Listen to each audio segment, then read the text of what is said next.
come together on a Wednesday night and learn about you. And God, I thank you for each one who's committed this time, who has been obedient and a good steward with their time to come out tonight, God. So we just pray that you bless them and their families. And God, I pray that you would be with us tonight. The things we're talking about are academic, but it's not just an academic issue, God. We need your Holy Spirit to understand these truths. And so we ask that you would be with us tonight.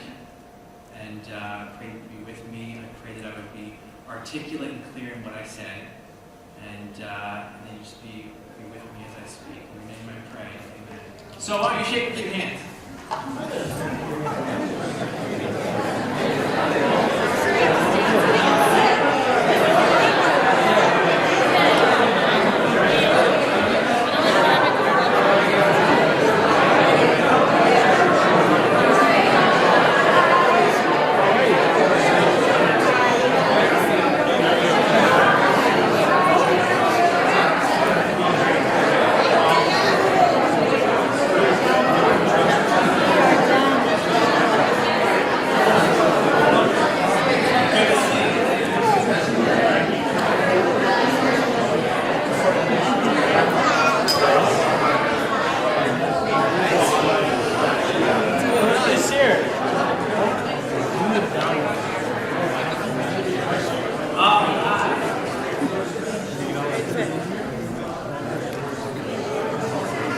So let's get into this. Now that we've all been formally acquainted, what I'd like to do is I'd like to actually start, because it's been a few weeks. I know you guys were all studying up on this over the Christmas holidays, but I thought it might be a good idea if we just kind of reviewed what happened in session 1, and then session 2, and then this is class number 3, session number 3, okay? And then this is it. As far as I'm concerned, you will have learned everything you need to know about the topic now. But this is all I know about it. So we're ending with session 3, and then the next 2 weeks, I'm actually going to be in here. So I feel a bit sorry for you, because you get me for 2 more weeks. I'm going to be answering the question: are evolution and Christianity compatible? And if they are compatible, should we embrace evolution? Okay? It's a pretty controversial topic. It's a topic that I've done a little bit of studying on. I've written papers on. I've actually given lectures on at the university level. So, and I've actually taught high school biology. So if you're interested in that topic, I would encourage you to come out the next couple of weeks. Okay? I think it's the 15th and the 22nd. All right, so reviewing session 1. The first thing we learned in session 1 was that theists and atheists have the same what? The same information. They have the same facts, the same information, the same science, okay? They have the same science, but they're working from a different worldview. And that's why they come to different conclusions. It's not that the theist has their facts over here and the atheist has their facts over here. We all have the same facts, the same world we're looking at, okay? We come to different conclusions because we have different worldviews. And I talked about Francis Collins and Francis, oh man, I forget his name. The other guy. It's not James Watson, it's, yeah, Crick. And they both were a part of the Human Genome Project. One started and one finished it, okay? Both scientists at the top of their fields, and yet they come to very different conclusions. One's a Christian and one's an atheist. The second thing we looked at was the definition of faith. Within the church and outside the church, most people have no idea what faith is, okay? And so we said that faith, do you guys remember the definition of faith that I gave? Faith is active trust based on evidence, okay? Before I show you, I'm hesitating to show you because I don't want to give the answer away. But I said faith has 3 components. I'll give you 4 gold stars if you can name one of the components to faith. Oh, commitment. Who said that? Your wife. Where's my wife participation? All right, I'm gonna give these to you. The first one was faith has an object. If someone says I'm a person of faith, say great. You have faith in what? Faith is something you put. Faith is something you have in. Okay, and so an object. I said an airplane. You can have faith that an airplane will take you from Toronto to Florida or something like that. Okay, so the airplane would be the object. The belief that it will take you there, that's the content of your faith. And then finally, there's an actual commitment or the act of trust of putting yourself in it. And I gave the illustration of that tightrope walker, and he had the wheelbarrow, he had the rocks in there. He said, "Do you have faith I can do it again, to walk across again?" The person said, "Absolutely, I've seen you do it a number of times." He poured out the rocks and said, "Okay, climb in." Okay? That's what faith is. It's active trust. Listen, I have more, I probably said this, but I have more faith in my wife today than I did 5 years ago when I married her. Because she's giving me more reasons to trust her, to have faith in her since we got married, okay? And it's the same with your walk with the Lord. When you became a Christian, I hope that today you have more faith than you did then because of all the things that God's been doing in your life and how He's been showing Himself to you. And because of classes like this where we have reasons to trust Him and believe in Him. Okay, so that was faith. Very important. So blind faith and biblical faith are not the same thing. In fact, they're worlds apart. After that, we looked at the different ways science is being used. The term science is being used. Not only is it a methodology, the scientific method is what we teach kids from kindergarten onward, okay? The scientific method. But it's also being used philosophically. In fact, we call it philosophical naturalism, and where certain conclusions are not being permitted. Okay? So when someone says that creation is not science or intelligent design is not science, they're not talking about the methodology, they're talking about the philosophy. They're saying no supernatural explanations are allowed. And I gave an illustration for that as well, but I can't reteach all this stuff to you, or we'd be here till, I don't know, forever. The fourth thing we looked at was, we saw that God and science are not competing explanations in the same way that Henry Ford and the laws of internal combustion are not competing explanations for the engine, okay? They can be different levels of explanation. And so, we don't have to exclude one or the other. It can be both. We also said that the majority of scientists through history were actually theists. They actually saw no incompatibility between science and the supernatural. And I corrected the date there. Galileo, I don't know who pointed this out to me, but we had him dying before he was born.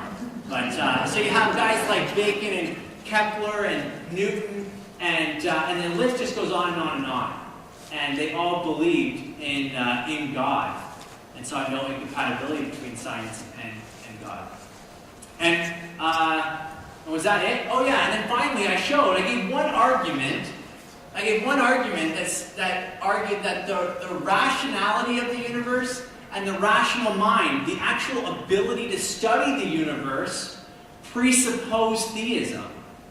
I mean, if we really are just random chance, no design, then why would we really trust our minds, which are just the laws of chemistry reacting? In fact, all our thoughts are just physics and chemistry. That's what they are.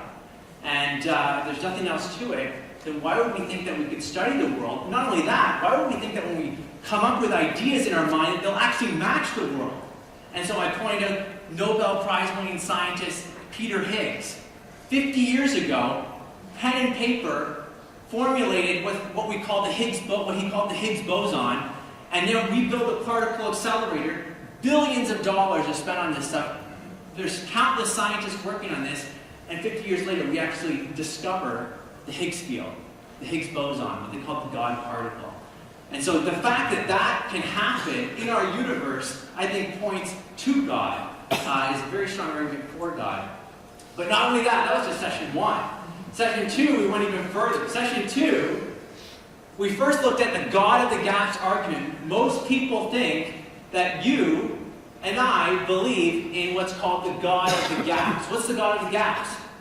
Well, they'll say that you just don't understand the origin of life, or you just don't understand the fine-tuning of the universe, or you just don't know what brought the universe into existence, so you just assume that because you don't understand it, or it's too complex, therefore God did it. So it's an argument from ignorance. So you see all these gaps in this person's knowledge? He just says God did it. Oh, I don't understand that, so God must have done it. I don't understand that. So they'll give illustrations like superstitious people thought the thunder god, Thor, he's responsible for thunder. But then, as science advances over time, well, we discovered that it's actually rapidly expanded, rapidly heated air molecules that actually cause the noise you hear that we call thunder. So there you go. Natural explanation is thrown in the waste bin, and we have a natural explanation. And they'll think, given enough time, we'll explain everything naturally. Okay? The question is, and so we would argue, no, we're not making an argument from ignorance. It's not a God of the gaps argument. In fact, it's a positive argument. We're taking evidence from the 20th and 21st centuries. This is modern science, and we're showing that this positive evidence argues for God, the supernatural. Okay? And so there's a huge difference between those. And so I offered two arguments for God's existence so far. One is the origin of the universe. More precisely, the beginning of the universe. And I said that there's actually three reasons why we know from science the universe had a beginning. Okay? There's more than three reasons, by the way, which I'm not going to get into. Some of them get a little more technical, but here's just three. The first that I offered was, if you look at Einstein's equations from the theory of general relativity, this goes way back 1950, okay? When he published his work. And so you have his equations pointing to either an expansion or a contraction of the universe. It's not static. He knew what that meant, remember? He knew what that meant. And so he came up with a fudge factor, a cosmological constant that he put into his equation to keep the universe static. Phew, right? Now the universe is static. But then he realized that was a huge mistake. In fact, he called it the biggest blunder of his life. And so Einstein's equations point to a beginning. They say that the universe, they describe the universe. I mean, how does an equation do that? The equation describes that the universe is expanding, okay? But not only that, the redshift confirmed it. Edwin Hubble, he actually made that observation, and there's a picture of Edwin Hubble and Einstein together. They found that all the galaxies, when you look out at the night sky, they're redder than they should be, okay? And that's called the redshift. And remember we talked about the wavelength of light being expanded because they're moving away, they're stretching, and that makes them redder. So that points that if they're moving away, go back in time, like play the movie in reverse, the galaxies are closer and closer and closer until you get to a beginning to the universe. There must be a beginning. The third evidence that we saw was the second law of thermodynamics. This is one of the most fundamental laws in all of physics, and it basically says that everything's running down. All the usable energy in the universe is running down.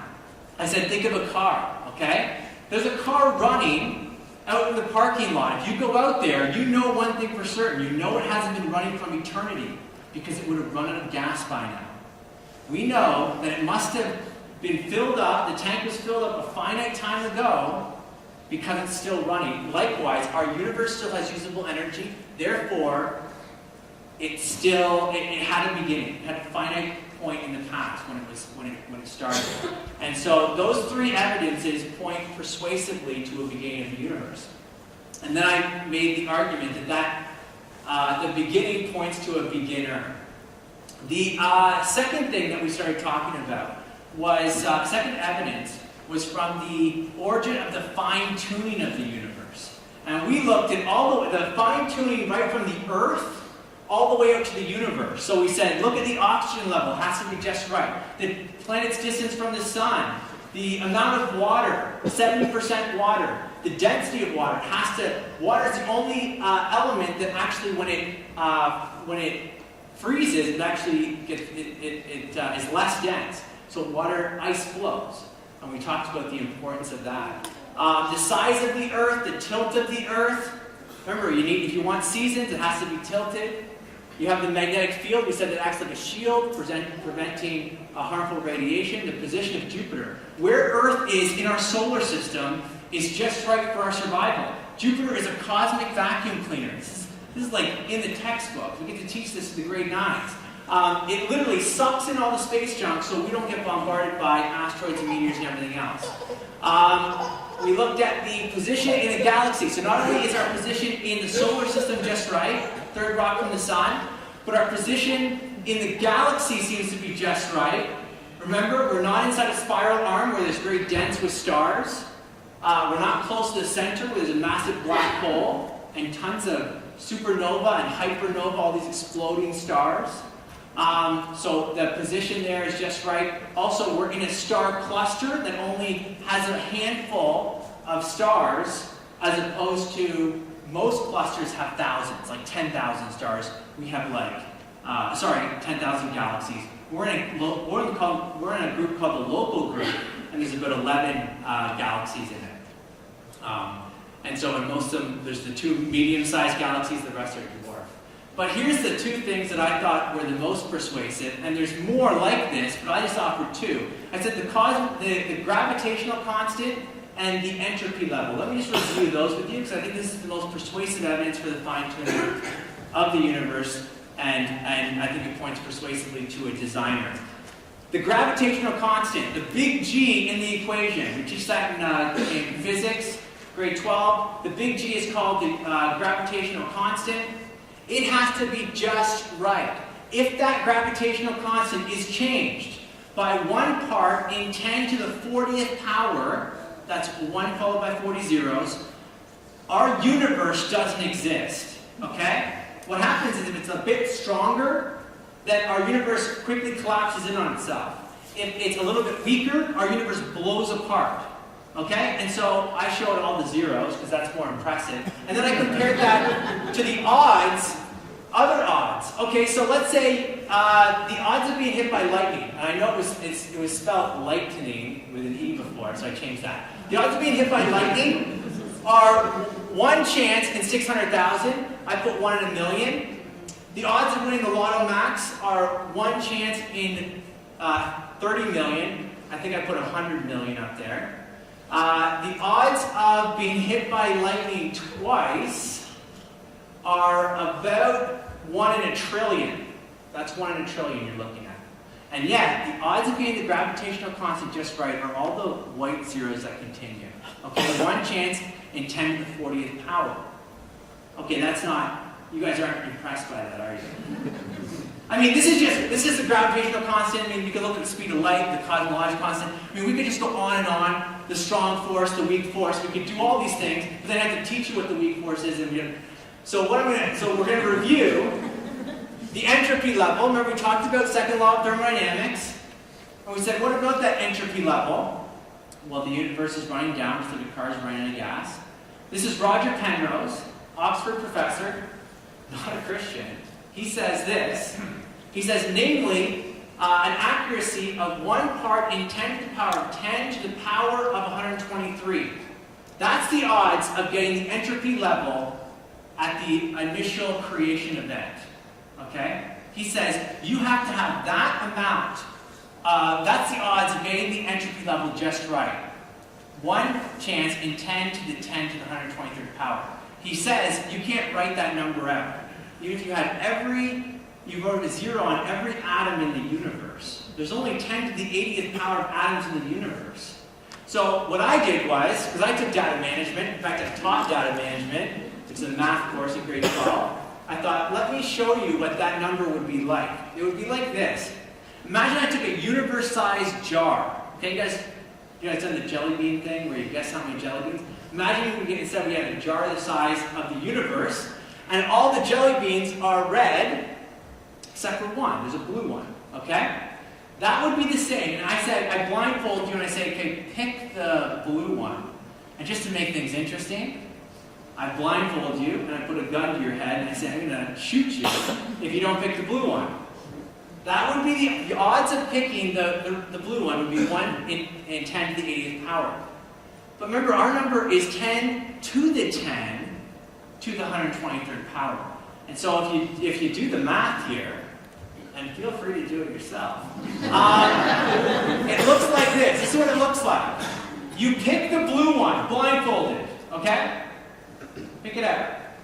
Okay, we put the blindfold back on. Do it again. You pick it out again. Wow, this guy is lucky. Remember, this is life permitting, right? We're talking about life permitting universe. This is life permitting. Wow, you just picked it again. And then you do it 10 to the 121 one more times in a row. And then you do it one more time. And if you did it all of those times in a row, blindfolded, that would be equivalent to our number, 10 to the 10 to the 123rd power. Okay? Listen, I don't have enough faith to be an atheist. I just don't have enough faith to believe that that just happened. But, I mean, literally, you have to have enough faith that the person, eventually, when they're pulling those blue balls out of the jar, you're going to say, "You're peeking. You're cheating. Aren't you? Aren't you designing the outcome here somehow? You're not that lucky." Listen, we're not that lucky.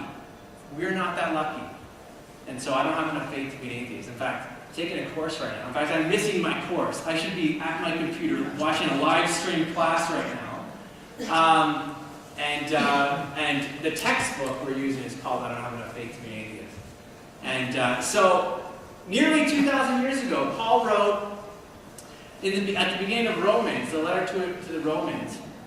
It says, "For since the creation of the world, God's invisible qualities, namely his eternal power and divine nature, have been clearly seen, being understood from what has been made, so that men are without excuse."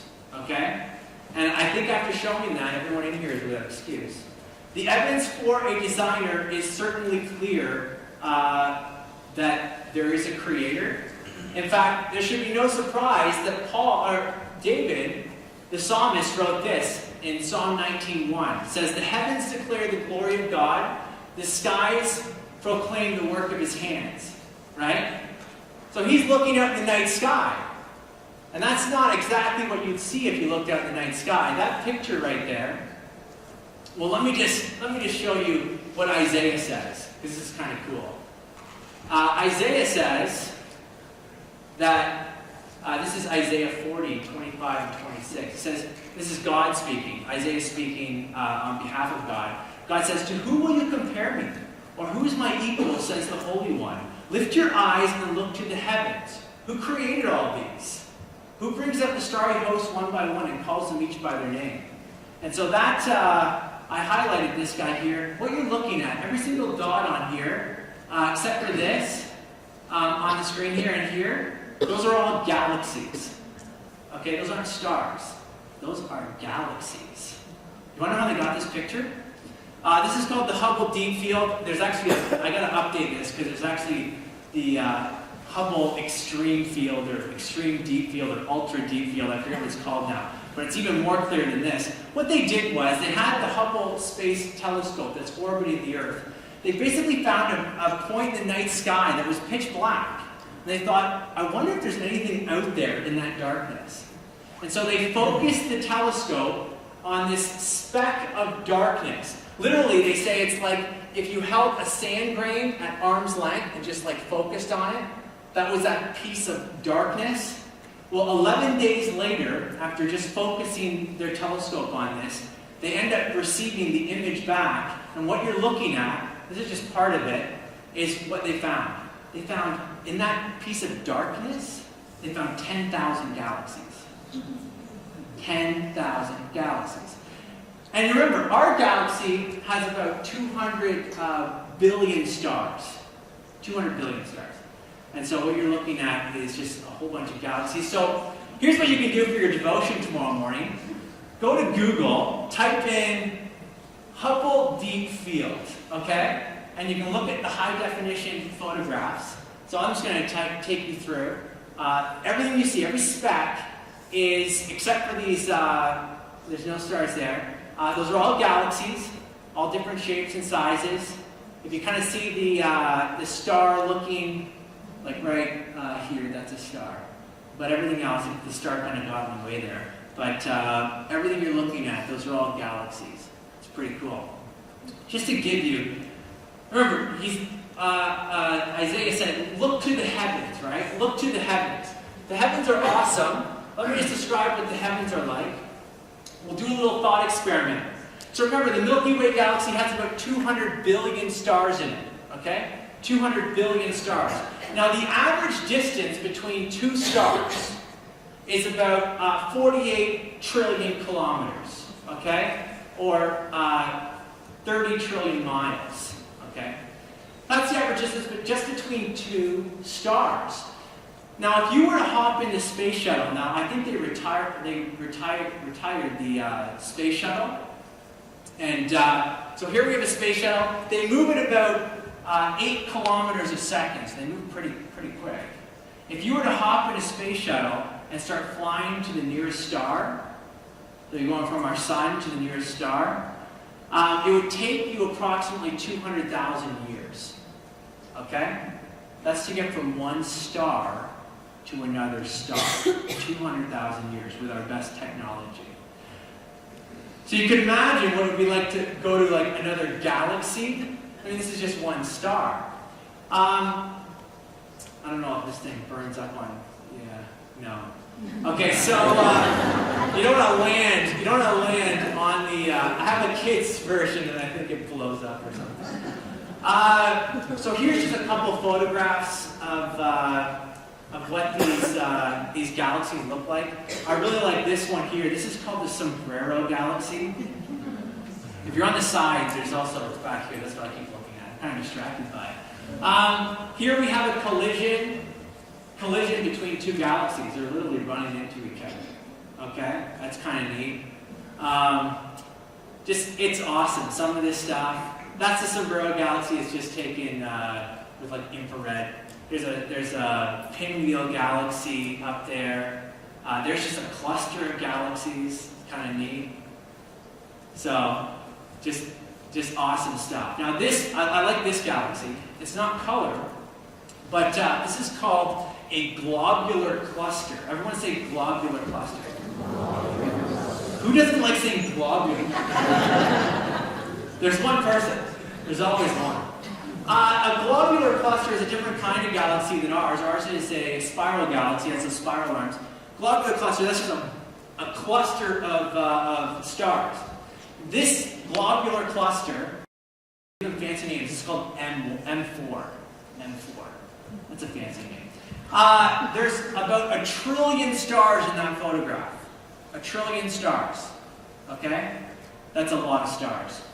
What's cool about this is there's actually a planet right in the center of there. There's a planet there. And they found it, there's a long explanation for how they found the planet there. But they found this planet. What I think this is cool. You couldn't live on this planet. The radiation would completely decimate you. But it would be wild to live on this planet because all you would see is suns all the time. Okay? Now, I would say 24 hours a day. I don't know what the day would be like there. But it would just be all the time light. But here's the problem with living on a planet like that. Do you guys see a problem with living on a planet like that, besides the radiation? You would never know that there is a galaxy outside of your galaxy. You would only know about the stars around you. You would never be able to see outside of it because it would be all light all the time. You guys know this. If you go to Toronto, you don't see any stars. It's not that the stars are gone. They're there. You just can't see them. It's light pollution. Now, if you go to Mount Albert, or something like that, you know, one of the fields there where it's pitch black, you can just see stars. It's awesome. That's what David's talking about, by the way. He didn't, look up in a big city and just see clouds. No, he was looking at the stars. It turns out, not only is our Earth finely tuned for our existence, and our galaxy, all of that is finely tuned for our existence. But the fact that we can study our universe, seems to be a finely tuned thing for us as well. The fact that we can make observations like these seems to be finely tuned. We're in a place in our galaxy, and in a galaxy that permits us to study the rest of the universe, which is actually pretty cool. So the heavens are awesome. A skeptic or an atheist could ask, or maybe a Christian could ask, why is the universe so big? Isn't it just a waste of space? I mean, we just looked at all this. If we really are the only ones out there, then it just seems like a total waste, right? Unless God's trying to communicate something, right? If you thought it was a waste, you'd completely miss it, okay? Because David again, Psalm 103:11 says, "For as high as the heavens are above the earth, so great is his love for those who revere him, or honor him, or treasure him."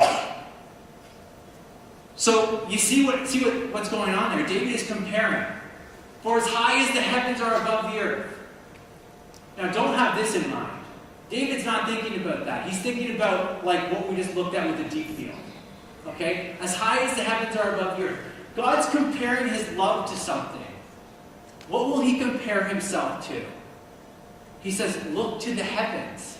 Why are they so big? God's making a comparison. And so if we lived in a small universe, well then it would, God only loves me as big as this small, this universe. We can look at this universe and say, it's huge. How much does God love you?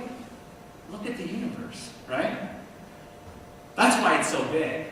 But not only that, we're talking about God's love here.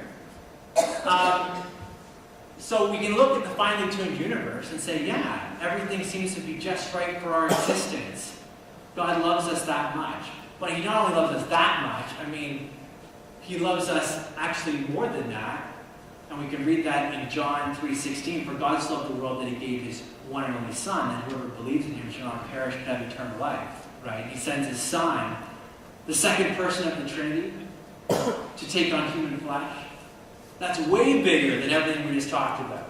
Okay? That's bigger than the universe.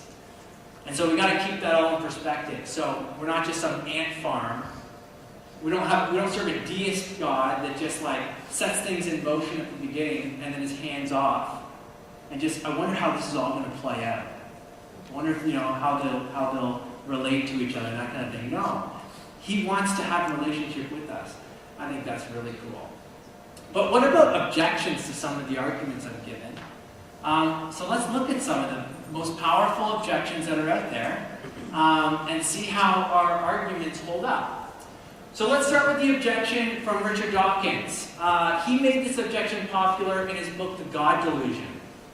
Okay? This is probably the most common objection that you will hear to both the evidence for the origin of the universe and the fine-tuning of the universe. It looks like this. Page 57, 58, in a chapter called Why There Almost Certainly Is No God, Dawkins says, the designer hypothesis immediately raises a larger problem of who designed the designer. So I give all this argument for the fine-tuning. Yeah, but who designed the designer? Or you have someone like Lawrence Krauss. He's a cosmologist. I just wrote a very long paper on this gentleman and Stephen Hawking. And he said this in his book, A Universe from Nothing.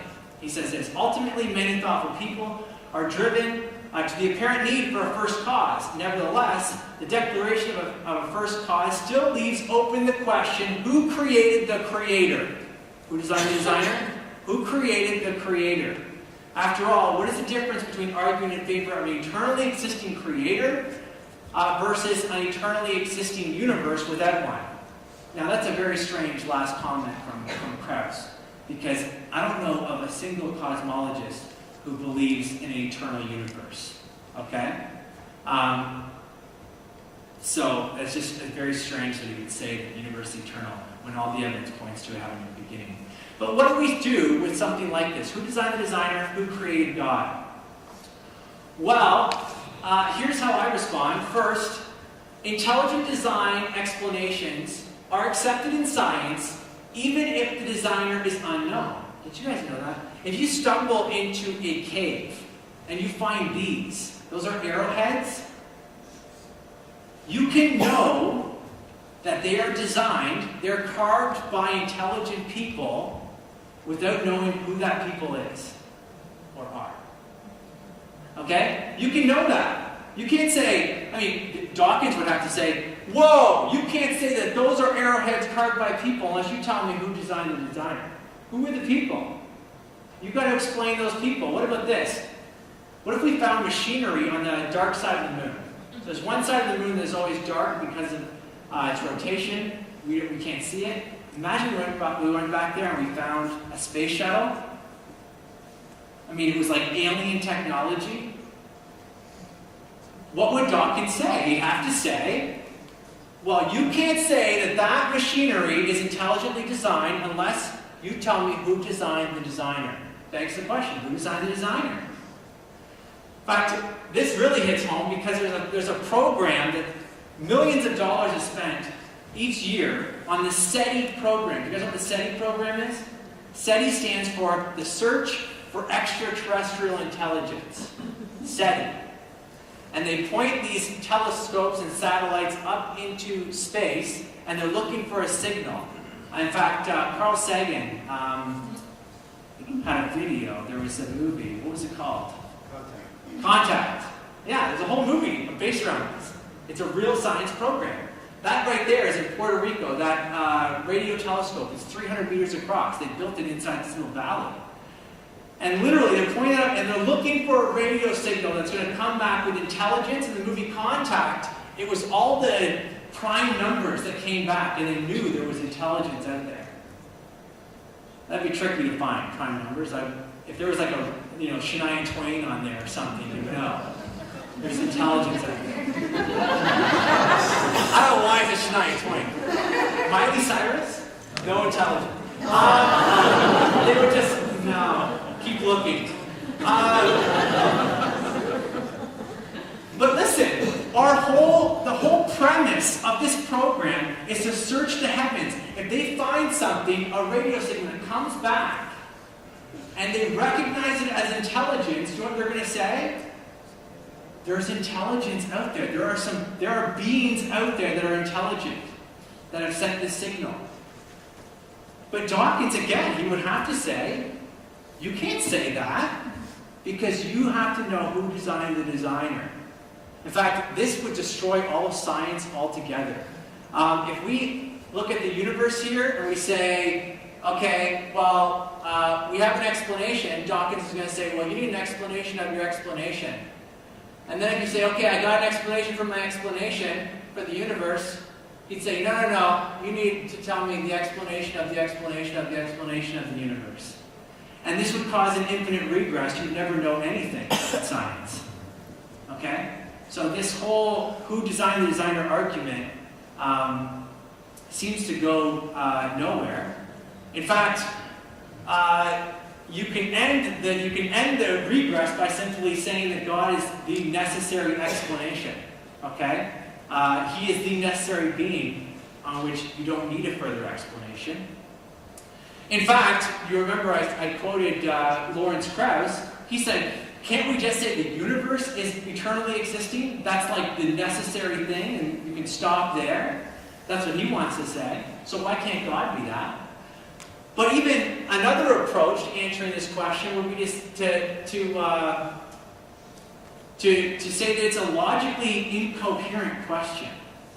Just to ask the question, who designed the designer, referring to God, is logically incoherent.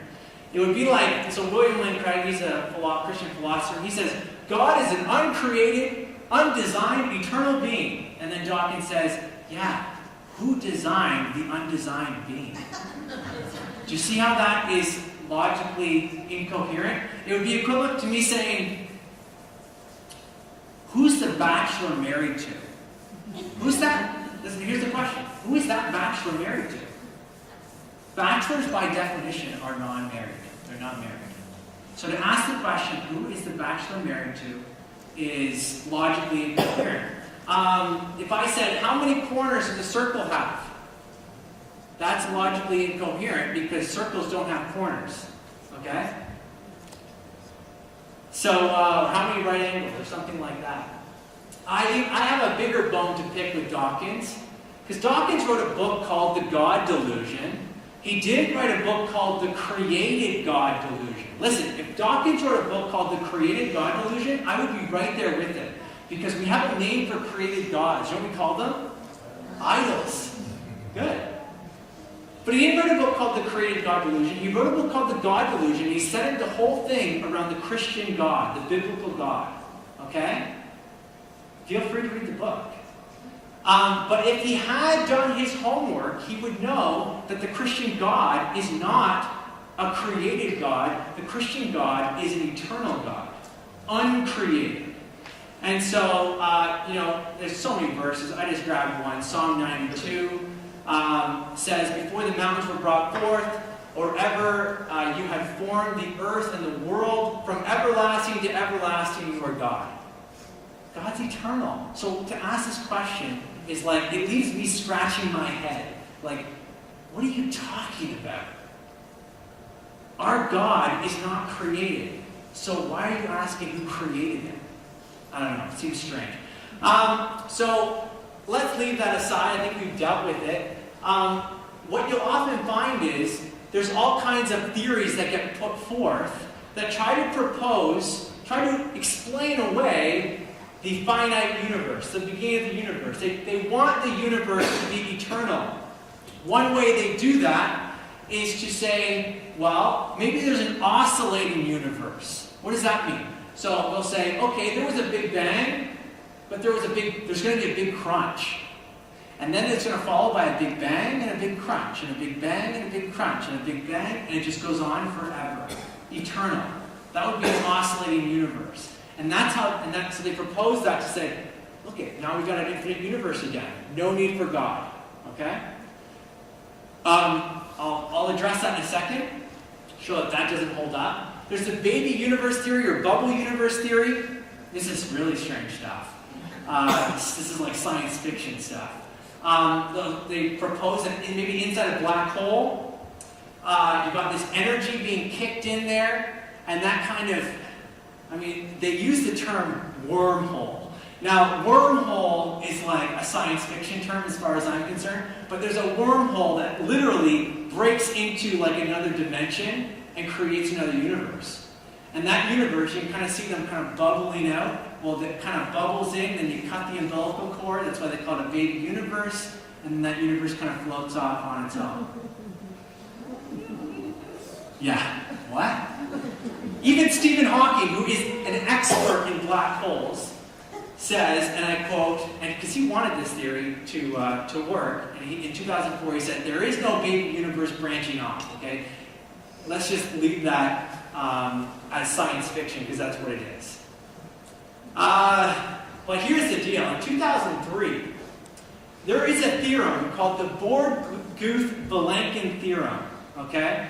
Now, I'm not going to give you all the details, but these three men, none of which are Christians, so you got Alvin Borg, Alan Guth, and Alexander Vilenkin, they were able to prove, that's right, prove that any universe that has on average been expanding throughout its history cannot be infinite in the past, but must have had a past space-time boundary. That's what they concluded. In fact, Alexander Vilenkin, I'm pretty sure he's an atheist.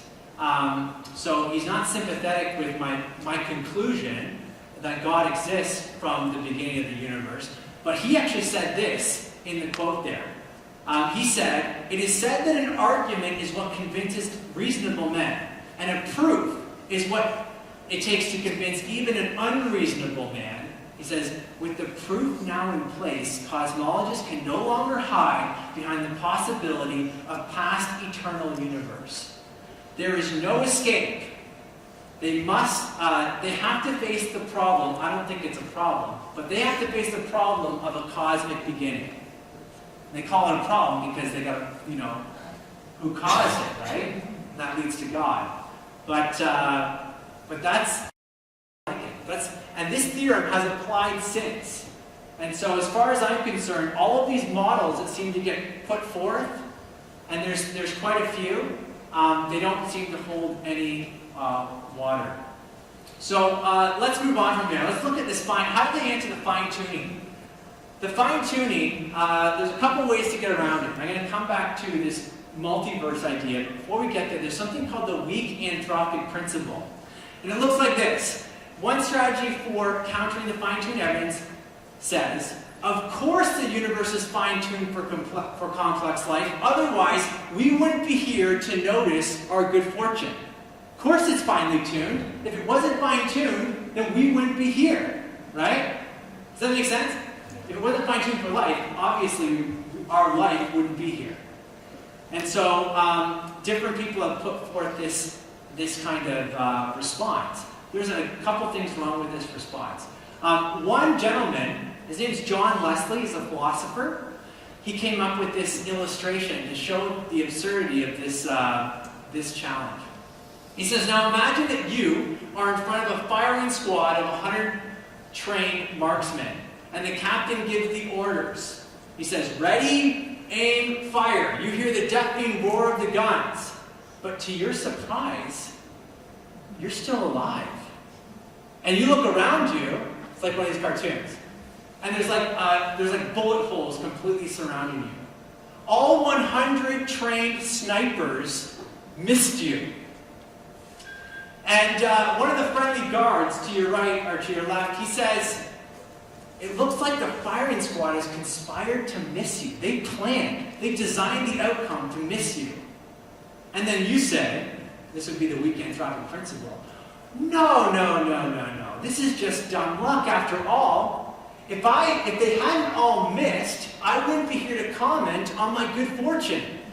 If they hadn't all missed, well then I wouldn't be here to notice that they all missed. That's the weak anthropic principle. What they're doing, what this amounts to is this. They offer they offer a necessary condition instead of a sufficient cause. The necessary condition is, if the universe was not finely tuned, then we wouldn't be here.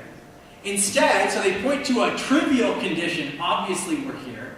Instead of pointing to a sufficient cause, they don't explain the cause of the fine-tuning. What caused the fine-tuning to be there in the first place? You see how they just it literally is like they sidestep the issue. It's like just dodging the question. So I got all these things that are finely tuned. Can you explain? And they'll say, well, obviously it's fine-tuned, or we wouldn't be here to talk about fine-tuning. Okay, you just changed the subject. I want to know, how do you explain? What's your cause for the fine-tuning? And so that's one way they dodge the question or change the subject. So that's called the weak anthropic principle. Dawkins held this for a time. Now he's come out and he's affirmed that this is not a very good explanation. But what he does is he takes this explanation and he says, yeah, it's okay if you add to it the multiverse. Multiple universes. So we have our universe. Now imagine an infinite number of universes. Okay? And if you have an infinite number of universes, then eventually you're going to get one that's finely tuned, because there's so many, right? And so they'll say, the response is, our universe is just one of countless billions of universes just popped into existence, and so ours just has the right parameters for life. So rather than conclude that the fine-tuning is due to a single designer, rather than concede a single designer, they are willing to accept an infinite number of invisible universes. Okay? Which, by the way, have no evidence for them, nor could they have any evidence for them, because we're trapped in our own universe. You see the problem? If you can now study something with science out there in the universe, it's no longer another universe, it's in our universe, so it's our universe. So this becomes not a physics problem, it becomes a metaphysics problem, okay? And so there's a number of difficulties with the multiverse. One is that there is no evidence for a multiverse. It's essentially a blind leap of faith. It violates Occam's razor. I didn't put this point here, but basically you should take the explanation that has the least number of ad hoc things kind of thrown into it. And so the simplest explanation would be a single God than an infinite number of universes. But besides that, here's an explanation. This violates what's called the gambler's fallacy. And let me try and illustrate this with an example. Imagine two cowboys are playing poker. Okay, two cowboys are playing poker. You got Billy Ray Cyrus, and Breaking Heart, that guy, and Tex. They're playing the Southern Texas Saloon, and every time Tex deals, he gets a royal flush. And Billy Ray, he's not the brightest guy. He says, after 3 times in a row, because after 1 royal flush, well, that was the probability. After 2, it's about, well, you can see the number there, 3 royal flushes in a row. The chance of getting that is pretty rare. So Billy Ray says, you know what? You're cheating. And he pulls out his, shooting iron. Is that what they call it? Fire iron? I don't know. And he says, no, I ain't. No, I ain't cheating. He says, in a multiverse, there's an infinite number of universes with an infinite number of poker games going on, and I just happen to be in the lucky universe where I deals myself 3 royal flushes. What do you say to that? Yeah, in an infinite number of universes, anything can happen, can't it? Anything can and will happen in an infinite number of universes. But if I'm playing poker with Tex, I'm saying, you know what, you're designing the outcome, you're cheating. And I would say that's intelligent design, what's going on there. And so this is the gambler's fallacy, just to insert an infinite number of universes to kind of explain away the fine-tuning is what it does. And so that's another fallacy that comes up quite a bit in these discussions. The last thing I want to talk about, I want to switch gears here. I want to make an argument for the origin of life. But maybe what I'll do, let me give you guys, can I give you 3 minutes to stretch? Or is it too late? You guys are past this point, design or creation or whatever you want to call it. I'm going to look at DNA in more detail. What I'll do tonight is I just want to show you guys what it takes to build a cell, okay, a single cell. But just looking at building a protein actually. But before we do that, let me show you some quotes. Here's Francis Crick. You know what, it was James Watson. This is Francis Crick. At the beginning of the talk, I was pointing to the gentleman, and that was James Watson. Francis Crick, co-discoverer of the DNA molecule, said the origin of life seems almost to be a miracle. Almost to be a miracle. So many are the conditions, and we're going to look at those conditions, which would have had to have been satisfied to get it going. Stuart Kaufman is an origin of life researcher, theoretical biologist. He says, anyone who tells you that he or she knows how life started on the Earth and he says 3.45 billion years ago, is a fool or a knave, that is a dishonest person. He says nobody knows. He's speaking of a natural explanation, by the way. And so, why is it that nobody knows when life begins, or Francis Crick, why does he call it almost a miracle? Well, I want to demonstrate what these gentlemen are talking about. To get the simplest form of life, you have you need about 250 to 400 proteins to get the simplest form of life, like an amoeba or a paramecium or something like single cell, okay? You guys are multi-celled organisms. You have all kinds of cells in your body, different types of cells. This is a one-celled organism. 250 to 400 proteins. Each protein is made up of amino acids, okay? And so there are about 300 to 400 amino acids in a protein. So life is made of proteins, and more fundamentally, so proteins made up of amino acids, okay? Turns out there are 20 amino acids that are used for life. Okay, 20 amino acids that are used to build life. Okay, you can almost think of them as like 20 letters of the alphabet. Okay, like its own alphabetical language. Okay, what I'd like to do, I'm not going to build a cell tonight. What I'd like to do is just build a protein. Remember we said 250 to 400 proteins are to make up a cell. Well, what I'd like to do is just make one of those proteins, okay? And that protein is not going to be a very big protein. I want to make a protein that only has 150 amino acids. So half the number of the average size protein. Let me show you what I mean. Before I do that, I got to give you kind of a little tutorial on what's called combinatorials. It's a tongue twister. You guys actually know this, probably intuitively.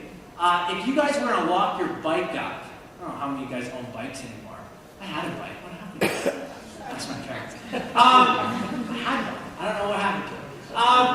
If I had so I have a bike lock for it. Which bike lock is a better bike lock? Which one's a better bike lock? The bottom one, because there's more possible combinations, and remember, there's only the one that unlocks it. So here's how combinatorials work. Each one of these sites, we'll call them, this has 4 sites. Each one has 10 possible numbers.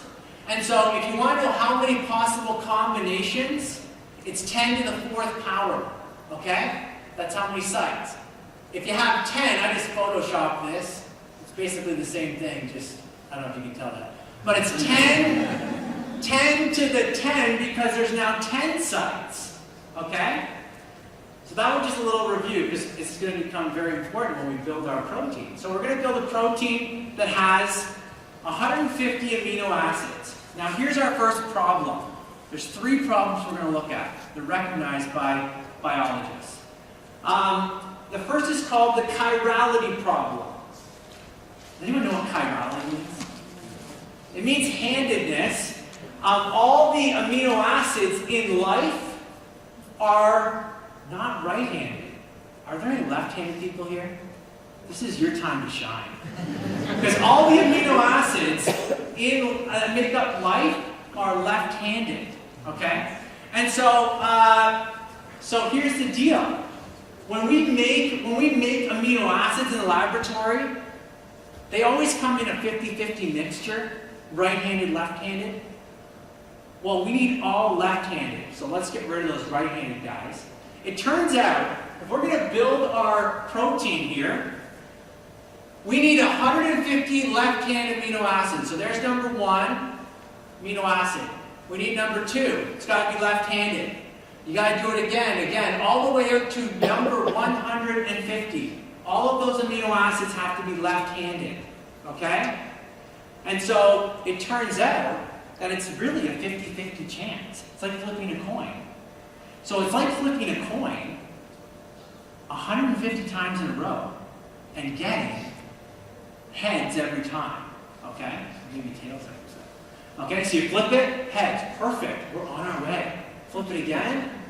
Oh my goodness, 2 heads in a row. We're gonna build this protein. Flip it again. Oh, we gotta start again. We gotta right-handed. We gotta tails. Okay? So literally, the probability of getting to build our protein is 2 to the 150th power. Okay? 2 possible combinations. Remember? 150 sites. Think of the bike lock. You can convert this to the power of 10, which is 10 to the 45th power. That's 10, that's a 1 followed by 45 zeros. Okay? That's the chances of getting all left-handed amino acids. Now, normally when I do this, you guys know those kids' toys, they link together, and they're all different shapes, but they all kind of connect together. I don't know what they're called. I tried Googling it to get a picture, and Google doesn't even know what they are, okay? And so, and I have them, but I forgot to bring them. So it'd be like, here's our first one, and it connects in. Oh, perfect. We got the, maybe it doesn't go to that. And so, nice, those two left-hand amino acids are together. Then we get our next one. And it kind of joins in there too. You've got to do this 150 times. And the only way this works is if they're all left-handed. You get a right-handed one in there, the thing doesn't fold properly. Okay, it doesn't work. Because a protein is going to do something in the cell. Okay, it has a job. Just like a hammer is a certain shape so that it can hammer nails into the wood, and a saw has the teeth and it cuts through. Well, you don't use a hammer to saw something. You don't use a saw to hammer something. Maybe some of you do. I know Pastor Don might try. He's not here, so I'm going to say something. So that's why it's important. Okay, so that's the chirality problem. Everyone say chirality. Okay, so that's the first problem. Here's the second problem. I said there's three problems, and we're just going to heap these on each other. This is called the bonding problem. If you want to make a cell, it has to have the bonds in between the left-handed amino acids. The bonds have to be peptide bonds, not non-peptide bonds. And it turns out that the bonds form kind of in a 50-50 chance as well. And so if you look at all the peptide bonds in between, now there's not going to be 150, there's going to be 149, because they're all in between, right? And it turns out there's two possible combinations, 149 sites, 2 to the 149th power, that's equivalent to 10 to the 45th power. So here we have it, guys. Not only the chirality problem, but the bonding problem. If you're going to do this naturally, you've got to get those two things right. You get the wrong bond, you get the wrong chirality, then end of story for your protein. Remember, this is just one small protein, 150 amino acids. Normally, it's 300 and 400. Here's the biggest problem of all. It's called the sequence problem.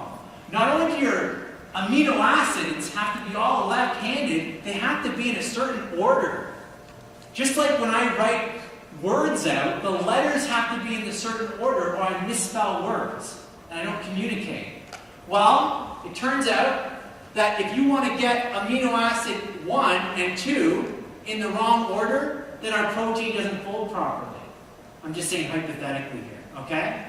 So it turns out, if we work this thing out, this one's a little bit trickier to understand, but follow me here. There's 150 sites. There's actually 20 possible combinations for each amino acid, okay? That's used in life, those 20 left-hand amino acids for life. And so, you get a huge number, 20 to the 150 power. Now, and that changes to 10 to the 195th power. Now, this isn't the end of the story. Because there's actually more than one way that the amino acids can be in an order. And to illustrate that, I just took a word like the letters G-O-D. The letters G-O-D can be rearranged in 6 different ways, right? And I've shown them all here.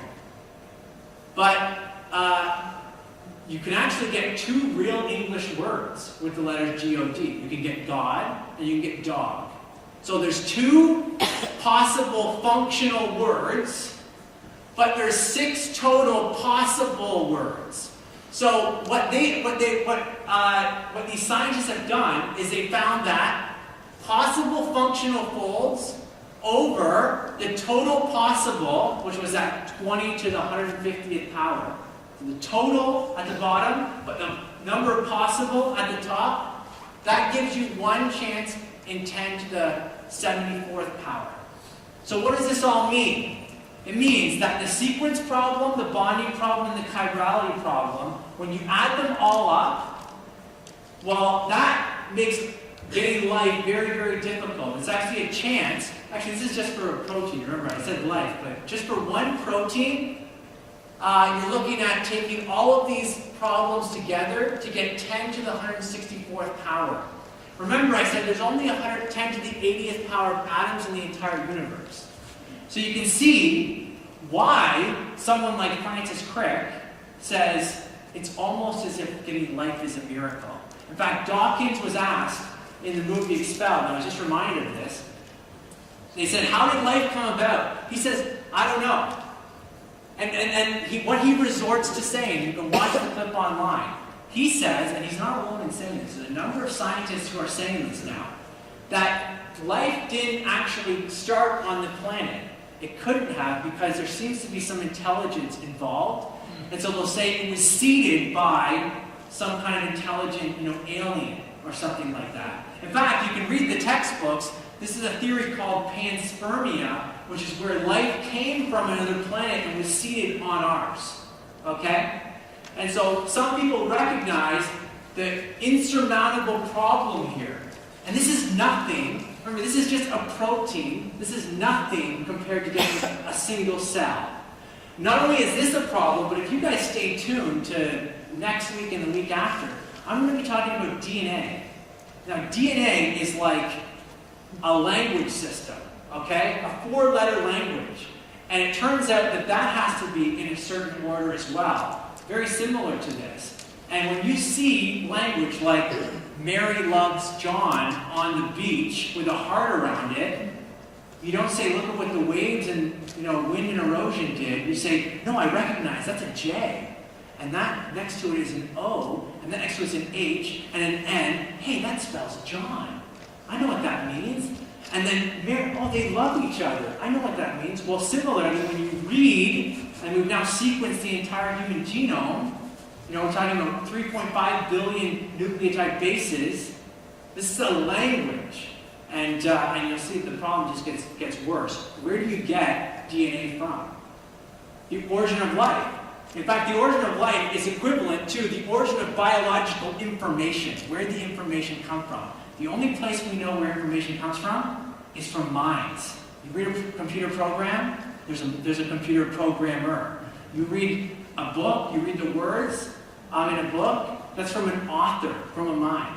Okay, not an explosion in a printing press or something. And so this, I think, is a positive argument for God, for a supremely intelligent designer for the origin of life.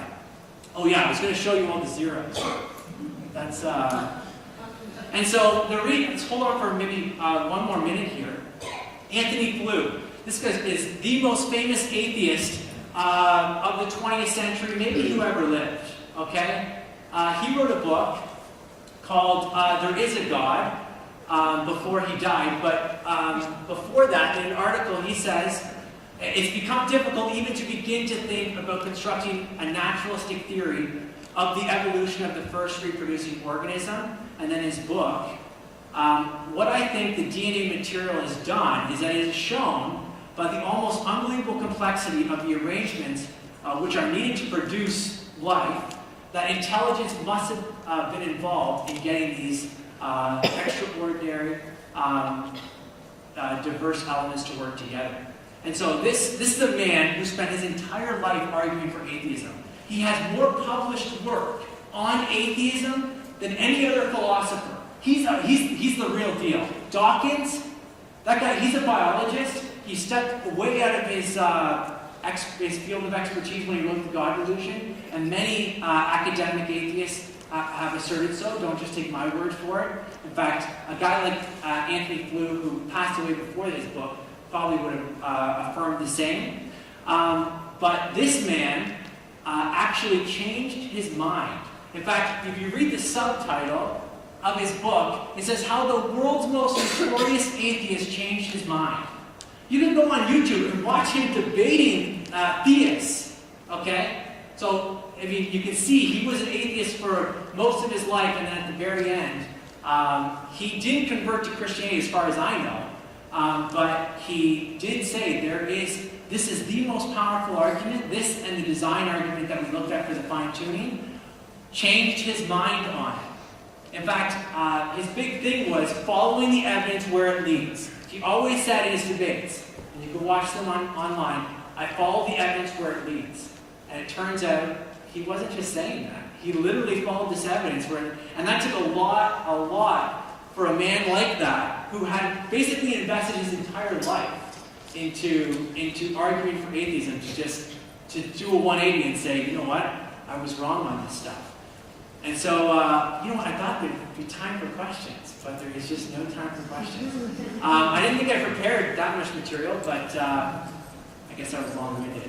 So let me just pray for you, and if you want to stick around, you can ask questions, but I know the kids are going to be dismissed, so let's pray. Father, we thank you for this time that we were able to share together. I pray that some of the things that were communicated would be understood, if not all of it. I pray that this material would be used for your glory and to build your kingdom. I pray that everyone would get home safely, and we ask all this in your name. Amen. The last couple of weeks, they're not on YouTube yet. They will be. I was told they will be. Okay. Because I didn't record it. Probably give it a week or two. Where are you watching? Well, Ray, he's got the cameras. He's got the cameras up.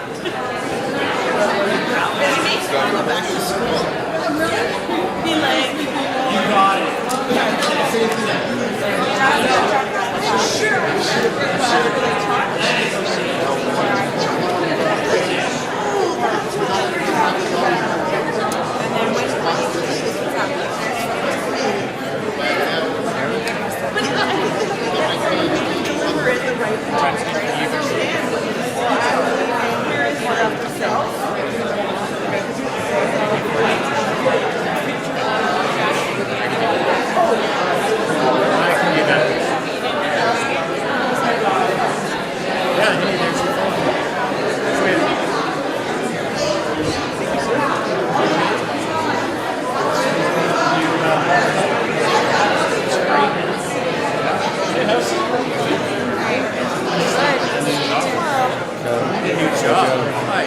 Chelsea with Lucia.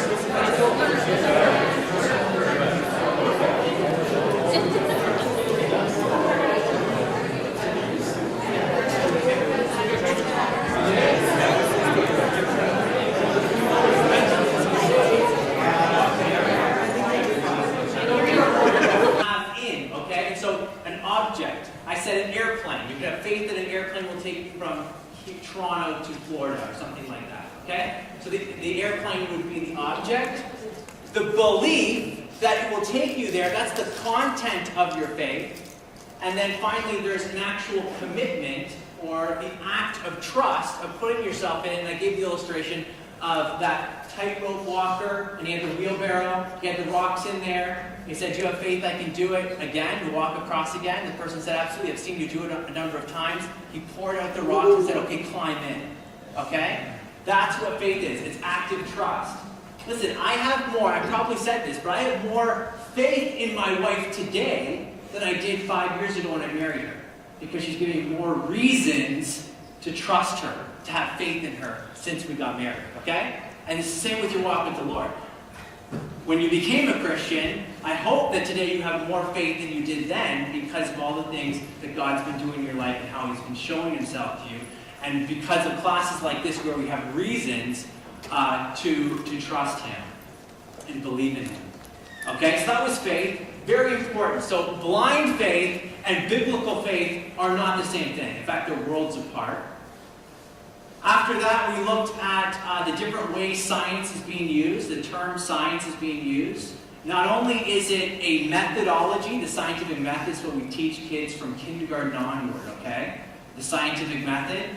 But it's also being used philosophically. In fact, we call it philosophical naturalism.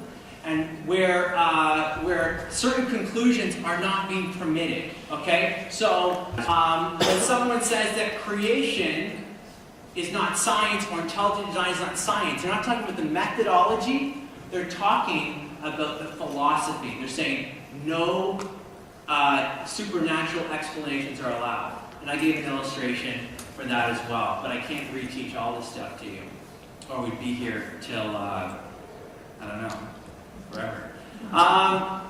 The fourth thing we looked at was, we saw that God and science are not competing explanations, in the same way that Henry Ford and the laws of internal combustion are not competing explanations for the engine. Okay? They can be different levels of explanation.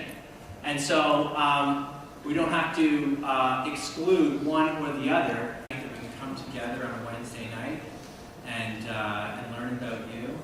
And God, thank you for each one who's committed this time, who's been obedient and a good steward with their time to come out tonight, God. So we just pray that you bless them and their families. And God, I pray that you would be with us tonight. The things we're talking about are academic, but it's not just an academic issue, God. We need your Holy Spirit to understand these truths. And so we ask that you would be with us tonight. And pray that you would be with me. And I pray that I would be articulate and clear in what I say. And then you just be with me as I speak. In your name I pray. Amen. So why don't you shake with your hands?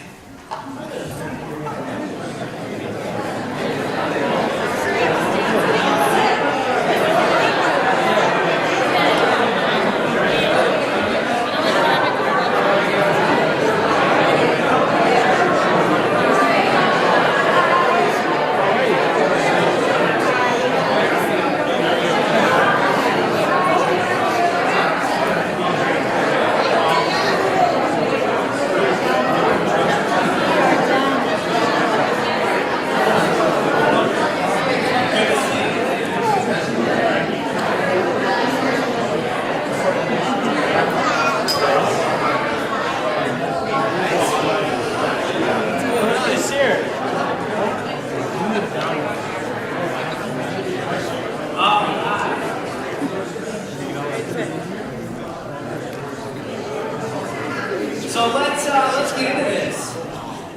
Now that we've all been formally acquainted, what I'd like to do is I'd like to actually start, because it's been a few weeks.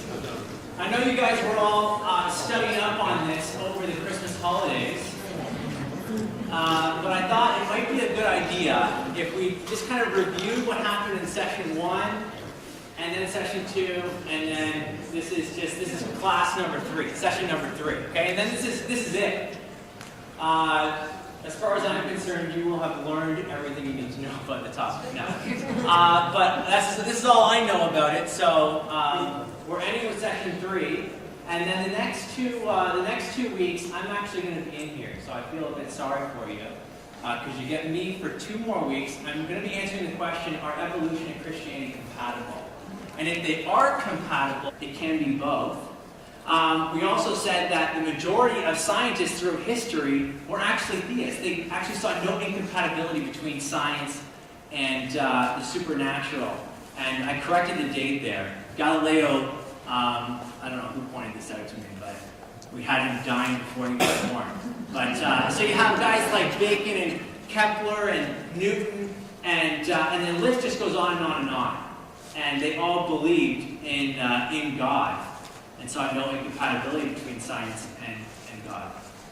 And was that it? Oh yeah, and then finally I gave one argument that argued that the rationality of the universe and the rational mind, the actual ability to study the universe, presuppose theism. I mean, if we really are just random chance, no design, then why would we really trust our minds, which are just the laws of chemistry reacting? In fact, all our thoughts are just physics and chemistry. That's what they are. And if there's nothing else to it, then why would we think that we could study the world? Not only that, why would we think that when we come up with ideas in our mind, they'll actually match the world? And so I pointed out Nobel Prize-winning scientist Peter Higgs. 50 years ago, pen and paper formulated with what he called the Higgs boson, and then we built a particle accelerator. Billions of dollars are spent on this stuff. There's countless scientists working on this, and 50 years later, we actually discover the Higgs field, the Higgs boson, what they call the God particle. And so the fact that that can happen in our universe, I think, points to God. Is a very strong argument for God. But not only that was just session 1. Session 2, we went even further. Session 2, we first looked at the God of the gaps argument. Most people think that you and I believe in what's called the God of the gaps. What's the God of the gaps? Well, they'll say that that you just don't understand the origin of life, or you just don't understand the fine-tuning of the universe, or you just don't know what brought the universe into existence, so you just assume that because you don't understand it, or it's too complex, therefore God did it. So it's an argument from ignorance. So you see all these gaps in this person's knowledge? He just says God did it. Oh, I don't understand that, so God must. Well, should we embrace evolution? Okay? It's a pretty controversial topic. It's a topic that I've done a little bit of studying on. I've written papers on. I've actually given lectures on at the university level. So, and I've actually taught high school biology. So if you're interested in that topic, I would encourage you to come out the next couple of weeks. Okay? I think it's the 15th and the 22nd. All right. So reviewing session 1. The first thing we learned in session 1 was that theists and atheists have the same what? The same information.